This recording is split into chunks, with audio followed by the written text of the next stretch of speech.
스페인의 구제금융 신청이 안도 랠리로 이어지고 있습니다. 자, 유로존 상황, 한 고비를 또 벗어난 것인지 아니면 여전히 불안한 시각으로 봐야 되는지 여기에 대한 판단도 좀 필요한 것 같습니다. 3인의 전략에서 현재 시장 상황을 살펴보고 대응 전략도 세워봅니다.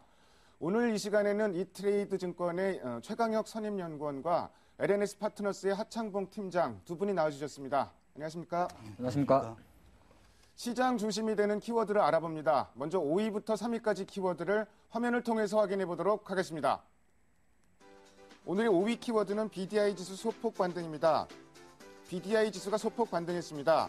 5월 초 1150포인트대까지 반등했던 BDI 지수는 현재 870포인트대로 하락해 있습니다. 4위 키워드는 중국 5월 지표 비교적 선전입니다. 중국의 5월 거시 지표는 비교적 선전한 것으로 나타났습니다. 관련 내용에 대해 알아봅니다. 3위 키워드는 조선주 강세입니다. 거의 모든 업종이 강세를 보이고 있는 가운데 조선주의 탄력이 돋보이고 있습니다. 대응 전략을 세워봅니다. 중국은 원래 토요일날, 일요일날 근로자들이 절대 일을 안 하는데요. 지표는 또 토요일날, 일요일날 집중적으로 발표가 됐습니다. 산업 생산, 소매 판매는 예상치를 밑돌았는데 소폭 밑도른 정도고 수출입 쪽이 상당히 예상치보다 크게 증가한 이런 모습을 좀 보였습니다. 물가도 좀 안정되는 모습이고 이래저래 그래서 중국이 사실 금리를 예상보다 빨리 인하를 하면서 지표가 나쁜 게 아니냐 이런 우려감이 있었는데 그런 우려감은 조금 줄어든 것 같습니다. 그래서 중국 모멘텀도 조금 기대를 해볼 상황인가 이런 판단도 좀 해보게 되는데요. 최강혁 선임연구원께서는 글쎄 중국 지표 어떻게 보시고 중국 관련 모멘텀도 조금 생길 수 있을까요? 어떻게 보세요? 네, 일단은 모멘텀은 생길 수 있을 것이라고 보고 있고 중국 지표는 아까 키워드에 얘기했던 것처럼 예상했던 것보다는 양호했던 흐름이다 이렇게 말할 수 있을 것 같습니다. 산업 생산과 소매 판매가 기대에 미치지 못했지만 무역 수지가 지난달에 발표됐던 적자형, 불황형 흑자와는 달리 수입이 늘어난 상태에서 수출이 큰 폭으로 증가하면서 나타났기 때문에 이는 긍정적으로 보고 있습니다. 물론 중국 성장이 당장의 급반등세로 전환된다 이렇게 생각하지는 있지 않지만 시장에서 극단적으로 예상했던 것과 같이 7% 미만의 성장률을 보일 것이다라고는 생각하고 있지 않습니다. 보통은 2분기 정도에 중국 경제의 바닥을 확인하고 3분기에 반등이 나타나는 흐름을 보일 것으로 판단하고 있고 2분기 경제 성장률 역시 7% 후반대에서 나타날 것으로 전망하고 있습니다. 일반적으로 경제 지표를 확인할 때 중요한 것은 숫자가 어떻게 나왔냐보다는 시장에서 예상하는 부분에 대해서 어느 정도의 수준으로 나타났냐가 중요한데 지금 무역 수지가 예상치보다 높게 나왔다는 점은 일단은 중국의 경제가 높아지는 변곡점에 다다르지 않았나 하는 판단을 하고 있습니다. 중국 경제에 대해서 가장 기대를 많이 볼 수 있는 그런 단적인 지표로 중국의 서프라이즈 인덱스를 볼 수가 있는데 중국 서프라이즈 인덱스가 6월 1일에 마이너스 86.4포인트에서 현재 마이너스 61.6포인트로 반등 흐름을 보이고 있습니다. 마이너스 81포인트는 지난 금융위기 시점에서의 서프라이즈 인덱스였다는 것을 감안해 본다면은 현 시점에서는 시장에서 기대하는 것보다는 계속해서 좋은 모습을 나타내지 있지 않을까 하고 판단하고 있습니다. 금리 인하에 대해서는 일단은 긍정적으로 판단하고 있습니다. 5월 19일 날 원자보 총리가 우한시에 간담회에서 말했던 미세적이고 선제적인 조정이 이루어지고 있지 않은가 하는 판단을 하고 있습니다. 경기 모멘텀으로는 두 가지 정도를 기대하고 있는데 첫 번째는 지난해 중국의 투자 지표를 계속해서 낮춰나갔던 철도 투자가 이제부터 시작될 것이라는 점. 그리고 두 번째로는 금리 인하 이외에 금리 인하와 함께 발표했던 예금의 상한선 상향과 또한 대출의 하한선 하향이 M2 증가율을 높일 수 있는 변곡점이 될 것이라는 판단입니다. 따라서 두 가지 점에 있어가지고 중국이 2분기에서 바닥을 확인하고 3분기 정도에는 반등을 보이는 모멘텀이 나타날 것으로 판단하고 있습니다. 중국의 서프라이즈 인덱스라는 게 사실 미국 같은 경우는 서프라이즈 인덱스를 많이 보는데 그것도 공식적으로 발표를 하는 지표인가요? 네, 시티그룹에서 공식적으로 발표를 하고 있고, 블룸버그 같은 데서 계속해서 확인해 나갈 수 있습니다. 아, 그렇군요. 일단 중국 지표 워낙 걱정을 많이 했었는데 그거보다는 상당히 좋았고 특히 이제 수출입 같은 경우는 불황형 흑자가 아니고 그야말로 수출이 큰 폭으로 증가했다. 상당히 좀 고무적입니다. 특히 물가도 지금 안정을 찾았기 때문에 아무래도 추가 금리 인하 얘기들을 많이 하는데 운신의 폭도 좀 커진 것 같고 그래서 중국에 대한 우려감 굉장히 많았는데 다소나마 완화된 거는 분명한 것 같습니다. 오늘 시장 흐름 보면은 뭐 몇몇 개 업종 빼놓고 다 올라가는, 특히 이제 낙폭과대 업종이 좀 많이 올라가는데 그 중에서도 오늘 조선주가 탄력이 조금 돋보이고 있습니다.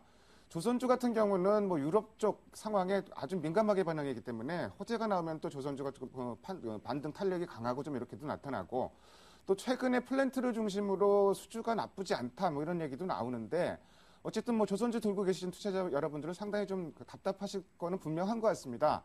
하창봉 팀장께서는 글쎄 조선주 어떻게 보세요? 네, 오늘 뭐 오랜만에 조선주가 상당히 강한 흐름을 보이고 있습니다. 사실 조선주 그러면은 유럽 위기가 악화되었을 때는 먼저 빠지고 또 약간 완화되는 그런 뉘앙스의 어떤 뉴스가 나올 때는 반등을 해주는 가장 기본적인 공식을 좀 이어가고 있습니다. 사실 조선 섹터 같은 경우는 지난 5월 중순 정도에 지수가 한 1900포인트 선에 머물 때도 이미 지금 수준의 바닥권까지 먼저 내려갔다 말씀드리겠고, 그도 그런 것이 왜 이렇게 조선주가 유럽에 영향을 많이 받냐 하면은 조선이나 해운 같은 경우는 아무래도 그리스나 유럽이나 미주 노선이 거의 뭐 물동량이 한 80% 차지하고 있고, 또 선사라든지 해외 발주 모멘텀도 대부분이 유럽 쪽에 많이 몰려 있습니다. 조선 업황으로만 봤을 때는 그렇다 말씀드리겠고, 그런 상황에서 일단은 스페인 구제금융에 대한 어떤 희소식 자체가 조선주에 대해서 좀 하락을 불어넣지 않나 보겠고요. 또 하나는 최근 조선주 같은 경우 역시 경기 흐름을 상당히 많이 타는 경기 민감주를 할 수 있는데, 전반적으로 조금 전에 살펴본 대로 중국 증시가 그래도 정시는 그렇게 화답을 하고 있지 않습니다만은 각종 지표가 조금 더 추가적인 금리 인하라든지 경기 부양책에 대한 기대감을 조금 실어주고 있다는 거 상당히 고무적이고, 미국 같은 경우도 지금 나오는 지표 자체는 조금 안 좋습니다만은 가시적이지는 않지만 3분기 이후부터는 조심스럽게 경기 부양에 대한 시그널이 나올 수 있지 않을까, 그런 기대감으로 가장 경기가 부활됐을 때 먼저 반응할 수 있는 조선주가 화답하고 있다 말씀드리겠고, 근데 조금 내용적인 면에서 보면 약간은 좀 특이한 것이, 조선주의 어떤 모멘텀을 들 때 이제 해외 쪽도 많이 이야기합니다만 해양 플랜트 부분을 많이 이야기하는데, 해양 플랜트 부분 같은 경우 사실은 국제 유가와 약간은 비연동되는 흐름이 있습니다. 즉 국제 유가가 좀 비쌀 때는 해양 플랜트 부분이 많이 가미되고 그런 사례인데, 최근에 보면은 국제 유가 같은 경우는 WTI가 한 85달러 정도 밑에 있고 두바이나 브렌트유가 100달러 초반에 있는데, 한 가지 좀 시장 이슈가 되는 것이 LNG 순에 대해서 상당히 많은 부분을 좀 주고 있다는 겁니다. 뭐 미국의 셰일가스 얘기도 잠깐 나오는 것처럼 국제에 그냥 오일보다는 요새는 천연가스, 즉 LNG 순에 대한 모멘텀이 많이 좀 부각되다 보니까 국내 뭐 현대중공업, 삼성중공업이라도 관련해서 LNG 쪽에서는 세계에서 한 80% 점유율을 갖고 있기 때문에 이 부분이 조금 더 부각되면서 바닥을 타지 않나 보겠고요. 대표적으로 봤을 때는 현대중공업은 25만 원을 먼저 바닥을 다지고 27만 원까지, 삼성중공업 같은 경우도 한 3만 3천에서 3만 7천 전이 왔기 때문에 뭐 추가적인 상승에 대해서는 사실 좀 의문이 듭니다만은, 최소한 현대중공업 25만 원, 삼성중공업 한 3만 3천 원 정도에서는 단기 바닥권을 형성했지 않나 하는 그런 투자 심리가 좀 살아있다 볼 수 있겠습니다. 보통 뭐 단기 매매 정도는 좀 가능하다고 보시는 거죠? 네, 그렇습니다. 근데 이제 어느 정도 주가에 좀 반영이 됐다는 것이고, 오늘 이제 가장 먼저 뭐 제가 펀더멘탈적인 이야기 많이 말씀드렸습니다만, 일단은 스페인 이슈에 많이 좀 반응을 했기 때문에 뭐 추격 매수하기에는 일단 좀 부담스럽다 할 수 있겠습니다. 어쨌든 뭐 바닥권 확인한 건 같은데 뭐 추격 매수하기에는 여전히 시장 상황은 좀 불확실성이 남아있는 건 틀림없는 것 같습니다. 다음으로 오늘의 2위 키워드를 화면을 통해서 확인해 보도록 하겠습니다. 오늘의 2위 키워드는 스페인 구제금융 신청입니다. 그래서 오늘 뭐 한 가지 키워드를 꼽으려면은 역시 뭐 스페인의 구제금융 신청일 것 같습니다. 뭐 누구도 예상 못한 순간에 구제금융을 신청할 거라고는 예상을 했지만 이렇게 빨리 신청하고 또 당초 예상의 3배가 넘는 뭐 1,000억 유로까지 신청 규모가 늘어난다. 뭐 이런 얘기도 시장이 예상을 못했던 것 같은데요. 어쨌든 뭐 시장은 불확실성 해소를 보고 있는 건 틀림없는 것 같습니다. 근데 이게 구제금융 신청한 게 사실은 결국 빚으로 남는 부분이 있고 상당히 여러 가지 뭐 문제점들도 좀 많은 것 같은데, 분석을 보면은 굉장히 긍정적인 측면에서만 많이 좀 해석을 하고 있는 것 같습니다. 분명히 뭐 여러 가지 문제점도 있을 텐데 하창봉 팀장께서 그래서 구제금융 신청에 따른 여러 가지 영향력 이런 부분 좀 같이 말씀해 주십시오. 네, 지난주 월요일 같은 경우는 미국의 고용 시코가 시장에 영향을 줬었고, 오늘은 스페인발 구제금융 시장이 상당히 훈풍을 불어넣고 있습니다. 시장에서 한 1,000억 유로, 우리 돈으로 한 146조 원 정도를 은행권에 직접 지원한다는 이야기가 호재가 나왔는데, 뭐 지난주 중반 정도 됐을 때 약간 이런 뉘앙스의 멘트가 나왔습니다만은, 금액적이나 시기적으로 봤을 때 일단 시장이 약간 충격을 주지 않았나, 좋은 충격을 주지 않았나 보겠고요. 일단 시장에서는 일단 이런 생각을 하는 것 같습니다. 금액적인 면에서 1,000억 유로, 어떻게 생각하기에 따라 다른데, 만약에 조금 안 좋게 봤을 때는 1,000억 유로 가지고는 좀 작다, 그런 이야기도 하고 있습니다.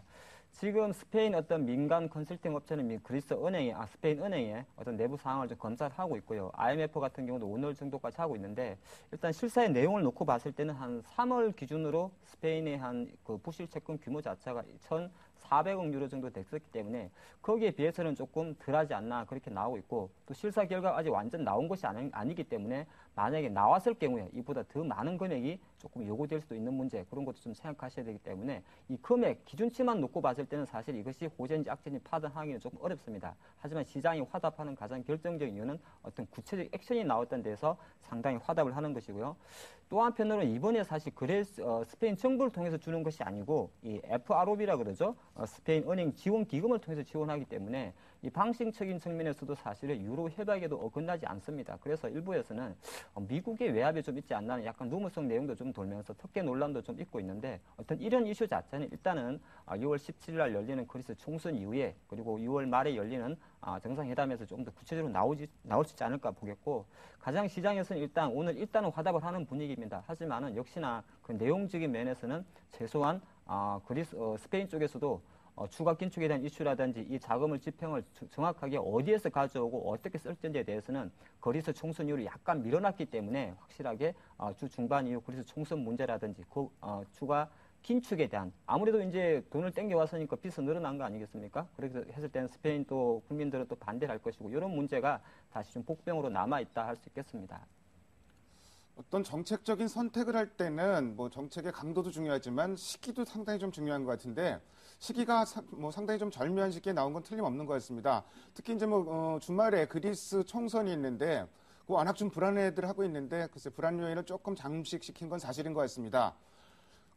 스페인의 구제금융 신청으로 좀 가속화는 됐는데, 사실 6월 초부터 나타났던 현상이 안전자산 선호 현상이 조금씩 완화되는 좀 그런 조짐을 보였었습니다. 독일 국채라든지 미국 국채 가격이 하락을 하고, 그러니까 금리가 올라갔다는 얘기죠. 그리고 유로 달러 환율도 상승하는 모습, 그러니까 달러 강세 현상도 조금 완화되고, 그러면서 안전자산 선호 현상이 극도에 달했었는데 그게 조금 완화되는 조짐들이 좀 나타났었습니다. 최강혁 선임연구원께서는 글쎄 이런 현상 어떻게 보시고, 시장에는 아무래도 좀 긍정적으로 봐야 되겠죠? 당연히 주식시장에 있어서는 긍정적으로 보고 있습니다. 주식시장에 있어서는 긍정적이고, 지금까지 극단적인 안전자산 현상이 나타났던 것 자체가 시장에서 불안감이 극도로 확대되었던 국면으로 판단하고 있기 때문에, 이런 것이 완화되는 국면은 주식시장으로 자금 유입이 될 수 있는 그런 원인이 될 수 있을 거로 판단하고 있습니다. 특히 그리스에서 스페인으로 이어지는 유로존 위기의 전형적인 확산 경로, 그리고 정치에 의한 불확실성, 그리고 글로벌 위기로 번졌을 때 어떻게 될지 알 수 없다는 이런 불확실성까지 모두 합쳐져가지고 극단적 시나리오가 가장 커졌던 시점에서부터 안전자산 선호가 나타났기 때문에 물론 긍정적인 요인으로 판단하고 있습니다. 안전자산에 대해서 극단적인 쏠림 현상, 특히 심리적인 부분에 있어가지고 이 쏠림 현상을 가장 단적으로 표현할 수 있는 게 독일의 실질금리인 것 같습니다.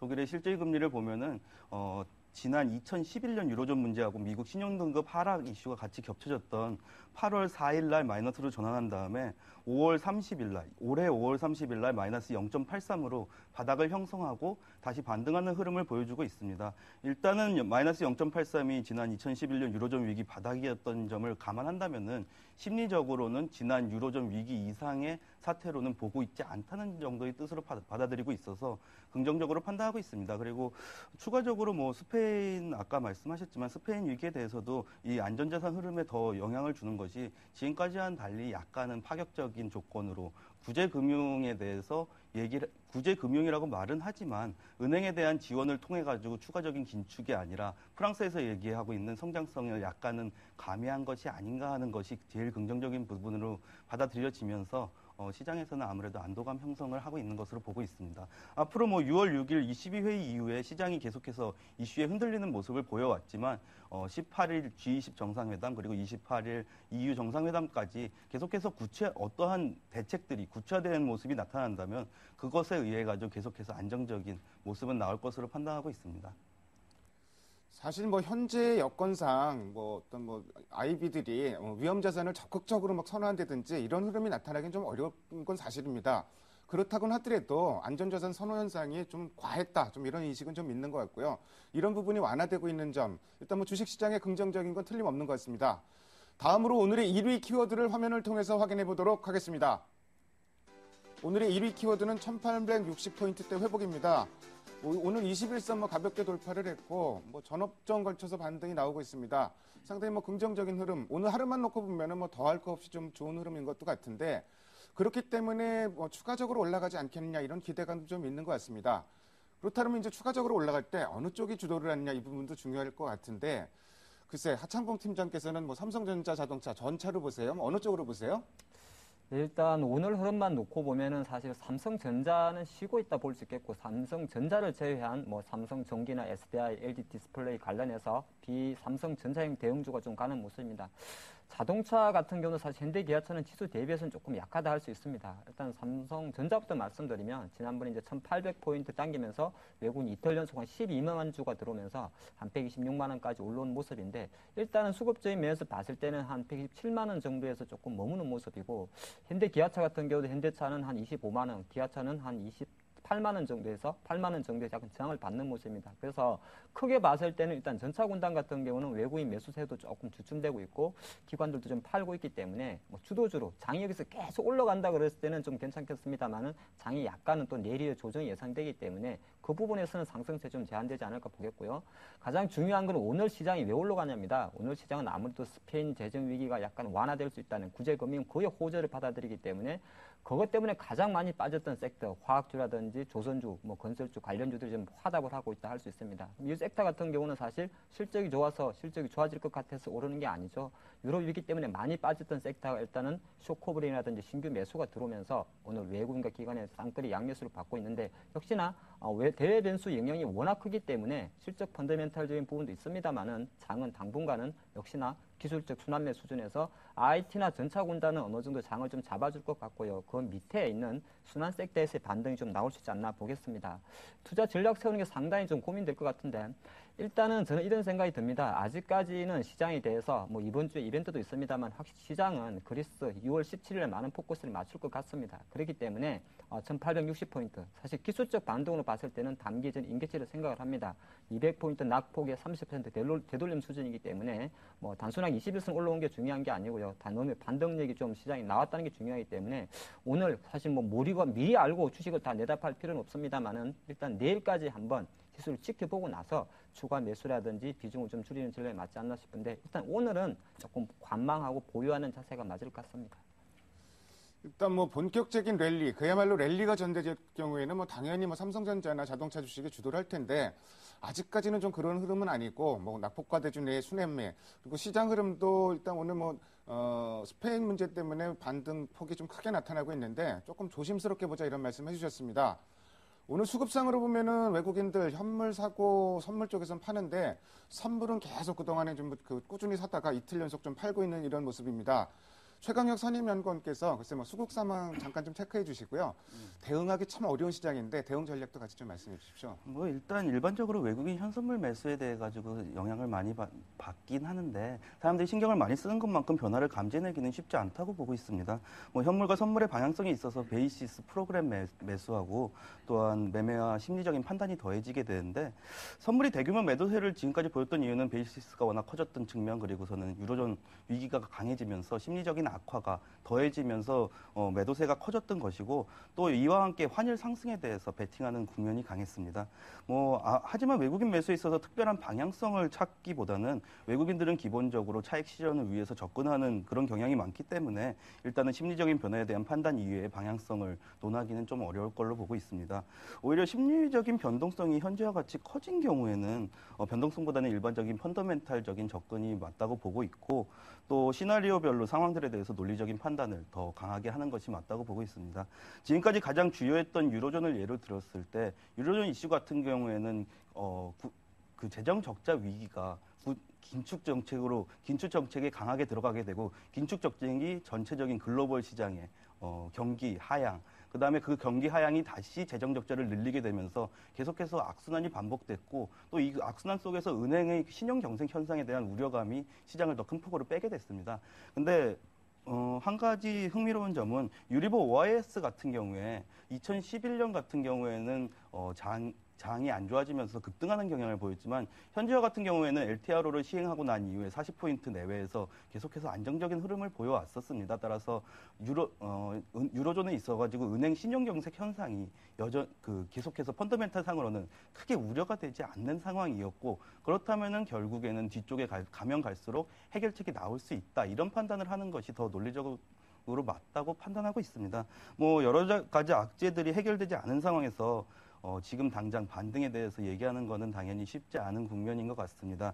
하지만 정책적 기대감 이외에도 저는 1860포인트를 넘어갔었다는 것보다는 1780포인트에서 반등이 나왔다는 점을 더 중요한 포인트로 보고 있는데 1780포인트가 PBR 1배 수준이고 또 1배 수준이라는 점을 감안했을 때 과거와 같은 금융위기가 다시 한번 발생하지 않는다는 판단을 한다면은 1780포인트에서는 이미 바닥권을 형성하고 계속해서 지지를 할 수 있다는 그런 식으로 판단하고 있습니다.